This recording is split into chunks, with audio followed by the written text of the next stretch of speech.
Please listen carefully.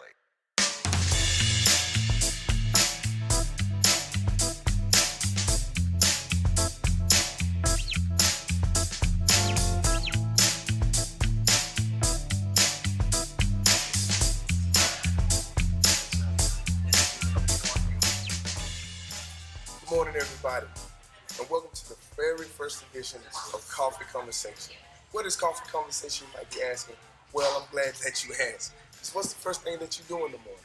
You grab a cup of coffee, a cup of tea, some cereal or something like that. But with all of that, you have a conversation either with yourself or you have some morning meditation. So why not wake up to Coffee Conversation with your host, Todd Davis? And what better way to start off coffee conversations than with the man that is taking coffee to the next level?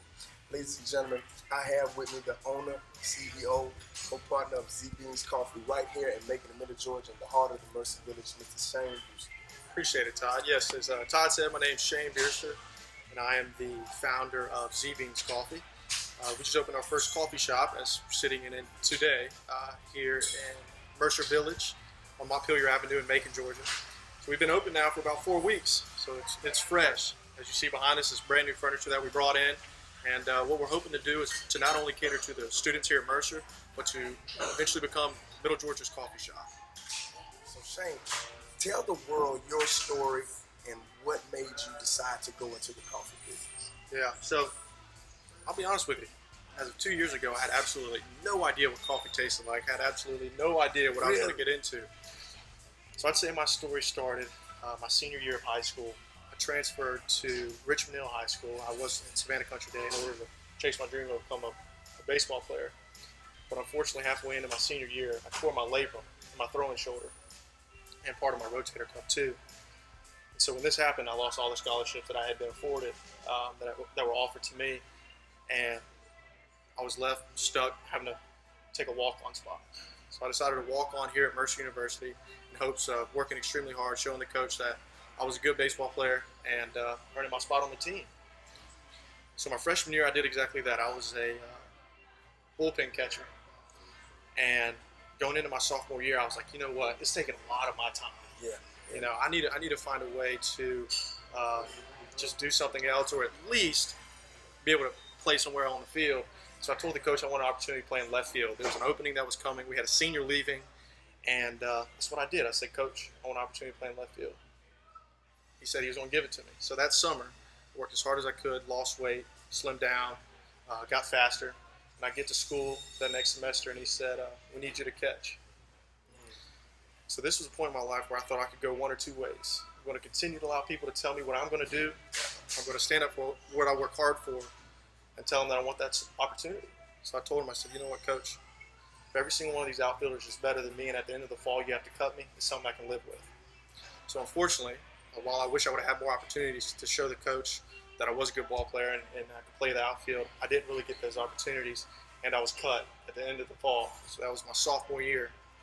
So for 5 months, through May, I was stuck for the first time in my life, not really having a purpose. So I was walking out of my economics class, and I was like, you know what? I want to graduate. I want to get out of here as fast as I can. So I saw, because I was an economics and Spanish major at the time, I saw a paper that said, go to Zaruma, Ecuador for a part of a Mercer on Mission, so an academic-based trip to Zaruma, Ecuador, and I could take a class in economics and Spanish. No brainer. I'd be able to graduate after 3 years, get out of here, go do whatever else God had planned for me. So I went down on that trip, and our mission was to see if coffee was a viable alternative to gold mining, because the region had been focused on gold mining since the 1500s, but now the mines have reached maximum capacity. Quite frankly, people are losing jobs. There's just no more jobs left in the gold mining industry. So what we did was, for 3 weeks, we went to as many farms as we could. But in Ecuador, one farm is 20 miles away from the next. 20 Ecuadorian miles is an hour. So at the end of 3 weeks, we culminated all the data we had, and it was, I believe, 2,000 pounds of coffee, which is next to nothing. So we concluded rationally that coffee was not a viable alternative to gold mining. But on these trips, we had a tour guide. His name was Arturo Pinareta Romero. And he was always the very first one off of the bus. So we'd go on these excursions, 6 a.m., right? So Arturo goes, all right, first person come with me. no one wanted to get off the bus at 6 a.m., so it turned into me being the one getting off the bus. So for 3 weeks, Arturo Pinaretta and I talk all of the time. And he became a friend. He became almost a father figure. And he became someone that I wanted to speak to after I left Ecuador. So when I returned back to the States, we would talk on the phone pretty much every night via WhatsApp. And one day he asked me, what do you think about starting a business? I said, well, what sort of business?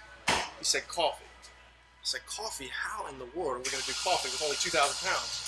I said, listen, I've worked in this business for 50 years. I promise you there's more coffee in Ecuador than what you think. So he sent me this makeshift Excel sheet that showed around 40,000 pounds. And again, up to this point, I'd never drank coffee in my life, knew nothing about import, export, freight forwarders, customs brokers, had no idea. And I said, let's do it. So he sent me 65 pounds via USPS, arrived at my doorstep. I took that 65 pounds, had it roasted here in Middle Georgia, and gave it to customers or consumers, people that enjoy coffee, and everyone loved it. Wow. So to make an extremely long story short, 65 pounds turned into 300 3 months later, which 7 months later turned into 4,000, which a whole year later, 4,000 turned into 14,000. So that's currently where I am today. I just graduated from Mercer in May, and as I mentioned, we just opened our first coffee shop, and I'm also focusing on the wholesale side. Because I started this business for one reason, remember. That was to create opportunities for the hardworking farmers of Ecuador. So no matter what I do, no matter how much we're able to grow, I don't want to lose that focus, because that was my focus. That's why I started it. So I focus on selling 100-pound bags at a time, establishing partnerships with restaurants, coffee shops, different people across Middle Georgia, the Southeast, and hopefully the United States eventually, to create opportunities for those farmers. Excellent, excellent. So let's just say you went from being frustrated with baseball, which is a love and a desire and a passion. You went from being frustrated to taking a leap of faith and being elevated. So you go from knowing something to something that you don't know and being put in a position to be a CEO. That's an amazing story. So what brought you to the Mercer Village? So I was looking for ways to grow the business. I started here in Mercer. I started selling the coffee my senior year of college, so it just made sense. People started gravitating around it here at Mercer. People really started supporting the project, so it made sense. If we're going to open up our first coffee shop, why not open up the coffee shop in the place that supports us the most? It makes business sense, and it makes sense for those that are supporting us. So an opportunity became available. This was once a Jittery Joe's that was franchised out by a man who actually graduated from Mercer years ago, and he was looking to get out of the business. And so truly it was God's timing, and it was time to make the move. And so I told him that I was interested in purchasing it from him. We went there. I paralleled this ability to purchase the shop with an investment group who had been my mentors over a 6-month period. And when I received that investment, I purchased the coffee shop. And ever since then, we've dove in all the way. It's the greatest. There's 2 quotes I've really built this business around. One was between the time I had the 300 pounds and the 4,000 pounds. I was eating Chinese food with my parents. We had a fortune cookie. I opened the fortune cookie, and my sister says, "Shane, I think this one's for you." He said, "A man without aim is like a clock without hands, as useless if it turns as if it stands." I had no purpose, like I said, for that time period in which baseball ended, in which coffee began. So it really told me that, hey, this was my purpose. This is what I'm meant to do. Coffee is just a mere vehicle to create opportunities like the one that I had never got with baseball. The second quote is the greatest teacher in the world is experience. And so I knew nothing about freight forwarders. I knew nothing about customs brokers. But when that coffee got to the port of Miami, I quickly figured it out. Customs broker calls me, "Hey, we have coffee for you." I said, "Please send it on down." It doesn't work that way, kid. Where's your freight forwarder? Where's your customs broker? You learn a lot about yourself. You learn a lot about business really quick.